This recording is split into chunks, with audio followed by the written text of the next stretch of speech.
Hey everyone, welcome back to Corporate Decoder, the place where we dissect corporate filings. Today we are looking at AMGEN's latest 10Q, their quarterly checkup with the SEC. It is a bit like reading a doctor's report, except instead of your heart, we're looking at AMGEN's financial health. And trust me, sometimes the numbers are as scary as a bad cholesterol reading. This report covers the first 3 months of 2025, ending in March. We'll see if AMGEN is thriving or if there are some concerning symptoms brewing beneath the surface. Are their blockbuster drugs still bringing in the big bucks, or are they facing some nasty side effects from competition and new laws? Let's get right into it.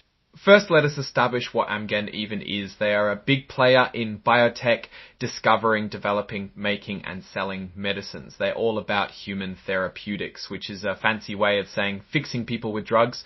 One of the first things you notice is a big swing in their net income. Last year they had a loss, this year they are showing profit. What's going on? Let's look at the big picture. AMGEN made a net income of $1.73 billion last year, so things are definitely looking up. Basic earnings per share jumped to 3.22, while last year it was negative at 0.21 cents. That's quite the turnaround. How was it due to better sales or a one-off event? Digging a little deeper, it looks like sales for their products like Prolia and Repatha went up, but so did their operating expenses. Let us check that. Operating expenses increased, driven by something called a Tesla intangible asset impairment charge. Basically, they had to write down the value of one of their key drugs due to some new regulations kicking in. That is a pretty big hit. Let's talk about what's selling and where. Prolia is a bone drug with sales reaching $1 billion. Repatha, a cholesterol fighter, is at $656 million. And Evenity, another bone builder, is up with $442 million. But you see right away that the US is carrying AMGEN. Also notable is Tezspire with $285 million, but this is marketed with AstraZeneca outside of the US.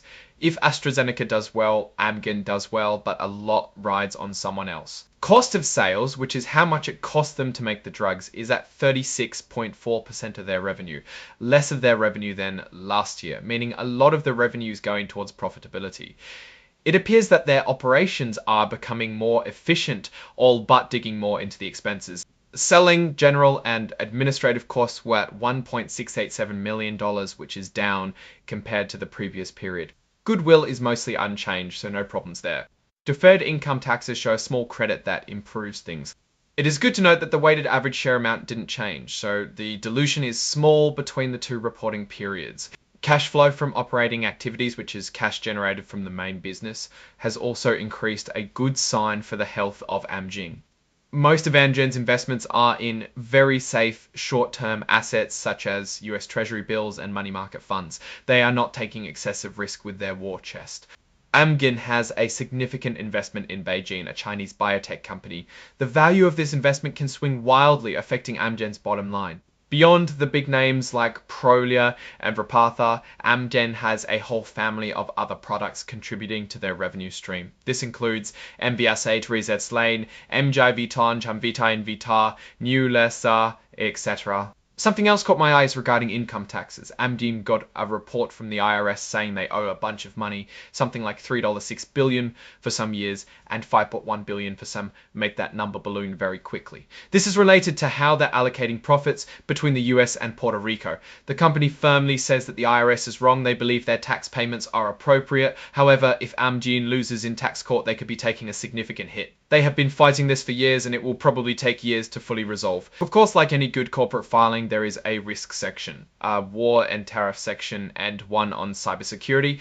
Let's focus on what is different. One major risk is that government and insurance companies may not pay for their drugs, and the prices might come down due to new laws and increased cost pressure. This is a risk they want to make very clear. One thing that does stand out is a large legal battle with the IRS. It is hard to establish a monetary figure on an event that hasn't even happened. That creates a lot of uncertainty in the future of the business. It is also interesting to note they are investing quite a lot in purchases of property, plant and equipment, which might signal that AMGEN is not just sitting idle and wants to grow. So what's the final verdict on AMGEN? While there are significant legal and financial headwinds to be concerned about from a pure product performance, their sales and operations look very robust. However, there's still a lot of uncertainty in the market with the IRA tax changes coming in. So overall, it is probably a wait and see approach. Thanks for watching. If you found this breakdown insightful, be sure to hit that like button, drop a comment below, and subscribe for more deep dives into the world of corporate filings. Until next time, stay decoded.